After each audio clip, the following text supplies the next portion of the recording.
I got another video for all this Love Island UK season 1, episode 2. Let's get into it. So, the episode starts with the girls doing like some challenge activity where they're building their dream man, which is pretty much they're just taking like the features off of, each guy's fat head and building their dream man. Omar's the only nigga who didn't get anything taken and put on the dream guy. But, he says he's like, oh yeah, like I'm hurt by it, but like I don't care. I'm like, nigga, so are you hurt or you don't care? Like you said two different things, but by you saying you didn't, well, at first he said he didn't care, but then he was like, I mean, yeah, it's tough. I'm like, okay, well then nigga, you're hurt, because if you don't care, we would just leave it at that. But I guess also the guys were kind of like in his head because they were like, yeah, it must suck, mate. Yeah, it's terrible, bruv. And it's like, okay, like I just said, I don't give a fuck. Why are you niggas still going? But cool. Then after that, Hannah and Jonathan go on their little date. Just like a little picnic vibe in the sand. Cool. So Zoe confesses her love to Jordan. Kind of not really, though. She tried to do it without doing it. She was like, oh, I feel like it's obvious, but like he can't take a sign. And he was like, I can't take a sign. Which, like, based off of, like, not only his intro confessional, but, like, how he couldn't tell that Jess was trying to leave him for Joshua, that might be true. So when Zoe went and told, like, Lauren and Rachel, they were like, oh, what'd he say? And she was like, he didn't say anything. He just laughed. And Lauren was like, why couldn't he just tell you, I fancy you, or you're a gorgeous girl, and I don't see you like that? It's like, I mean, by him not saying anything, that kind of said it all, Come on, guys. You know how we do over here. So, hell, this nigga had no problem with letting Jess know he fancied her before she was trying to leave and switch out couples to be with Joshua. So if he fancied Zoe, he would have said it. And wait, he's an OG. So, like, you seen who stepped for you and who didn't. I'm not sure, and I don't remember if Jordan stepped for her or not, but, like, there's your answer. Joshua is thinking that, like, what will happen with Jess on her date? He's like, oh, she says she'll stay loyal, but, she might fancy him. Who knows? But if she does fancy him, then don't come talk to me. A fireworks will start. Wrong lyrics, wrong song. You are not Katy Perry, nigga. You supposed to say, if I was your boyfriend, never let you go. I could be a gentleman. That's your lyric, Beebs. Nigga talking about fireworks. Woo. Boy, we're scared. Cue the LeBron meme. We're frightened. Our timbers are shivered. Cool. So on one of the twins' date with Jess, she has one too many glasses of champagne. And god damn it, I don't know. I feel like niggas, it's not even that they're they're cocky. They're not even confident. And I know a difference because I'm confident. I'm not cocky though. But I feel like people, they feel like anybody who thinks they're irresistible or like, how could you not like me? Anybody who feels like that, that's too much. And confidence is like, okay, cool. I'm good looking. And like, I'm desirable. I think I'm attractive. Cool. Cocky is like, everybody loves me. And cocky is like letting you know at every single point in time that like you're lucky to even grace my presence. It's like that's a little bit too much. you're doing a little bit too much. Like when the twins met up with like Jess and Danielle, one of them was like, aren't you lucky I picked you? It's like, nigga, I don't know you. You know what I'm saying? Like, how would I be lucky? I don't know if we vibe. I don't know if the chemistry's there. Like, you could be a weirdo. You could be but it's like, oh, I'm lucky just because you picked me for a date. And I don't even know how the date's gonna go. And I don't even know if I like you, nigga. Like, them niggas just be doing too much. That should be annoying, but cool. One of the twins, date with Jess, who's on the date with Jess, she has too many glasses of champagne. She gets horny. She looking at the nigga print, giving him those eyes that Louise said he got. So then he got in his confession. He was like, I knew she wasn't my type of girl by the way she was talking. I want a classy girl. It's like, well, nigga, you weren't exactly being classy yourself.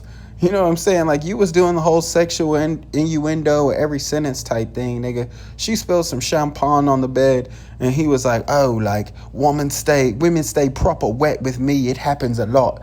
It's like, nigga, if you giving her that energy back, can you really say that? Plus, if you niggas are pre-pause no Diddy, the hottest twins in the world, how do you not expect for women to be throwing themselves at you uncontrollably?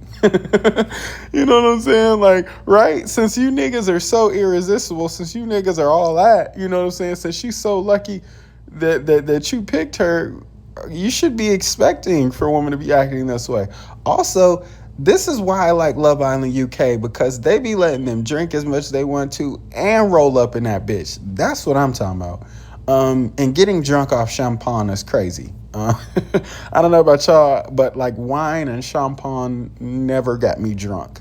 And I've taken down bottles for real, but whatever. I love Love Island UK. The people ugly, but damn it, the producers know what the fuck they're doing. So, of course, they had this whole date in the little hideaway or whatever. So they tell the twins, like, oh, they staying in the hideaway, but they tell the girls, like, they can either stay with the boys for the night or they can go back to the regular villa with the old niggas. So neither of the girls took the opportunity. Well, Danielle didn't really take the opportunity. The twin who was with Jess straight got kicked out that bitch. You know what I'm saying? He was like, oh, I would go sleep with Josh. She talking about some, me and Josh broke up. See how these bitches do you?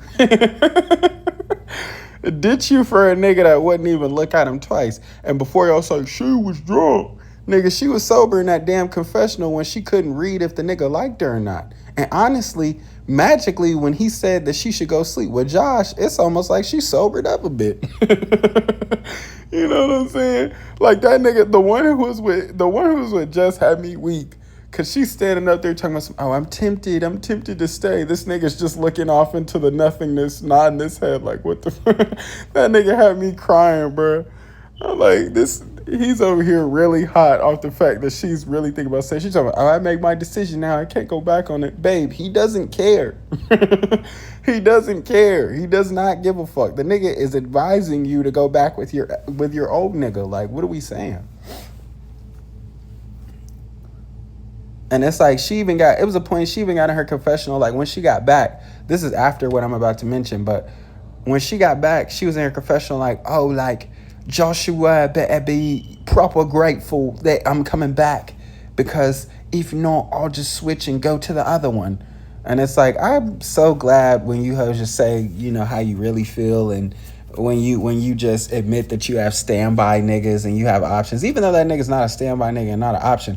That's the whole reason I actually brought the point up, is because she was like, yeah, I'll just go back to the other one. And it's like, is it just people's comfy and ego that's like this in the UK, where they just, but I can't even say that, because Lauren, you know, it's almost like when these motherfuckers in the UK aren't wanted, they can't fathom not being wanted. So like, you know what I'm saying? They can't, it doesn't really hit them that they're not wanted or they're not liked. So even after being rejected, they still feel like they still have a chance with that person.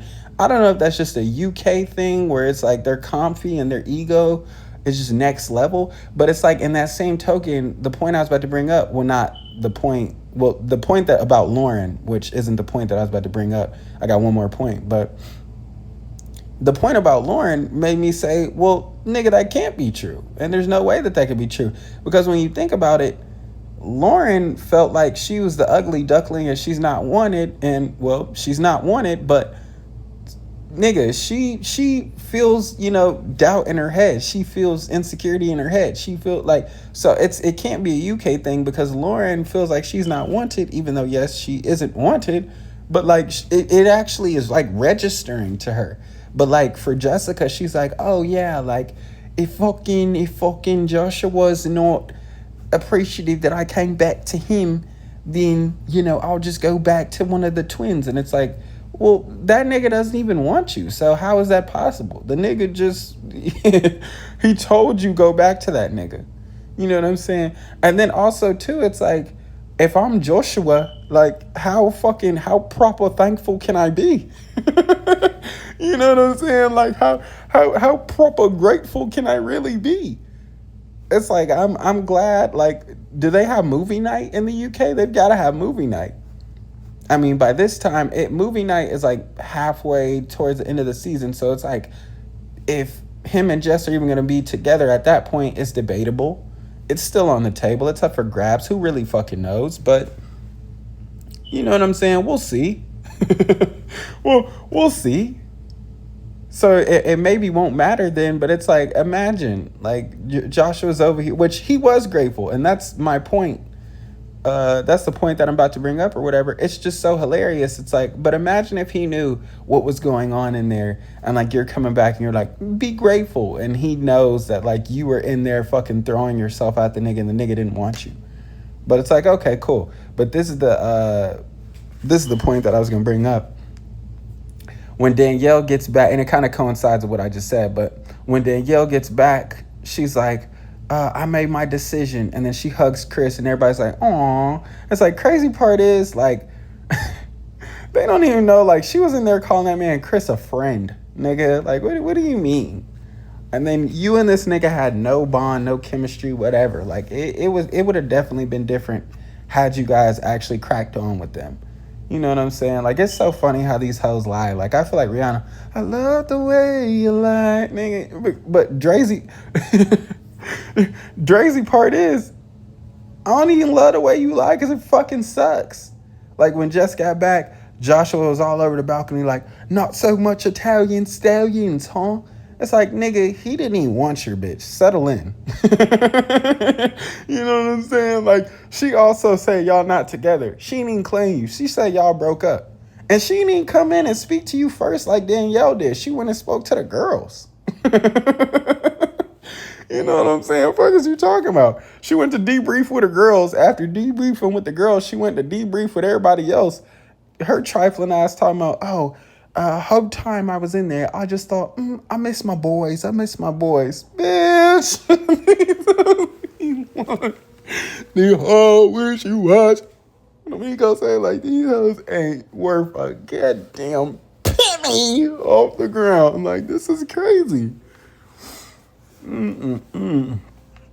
So yeah, shit, that was pretty much the end of that. I don't think anything happened towards the end. I mean, I think Hannah and Jonathan started getting like a little frisky or whatever.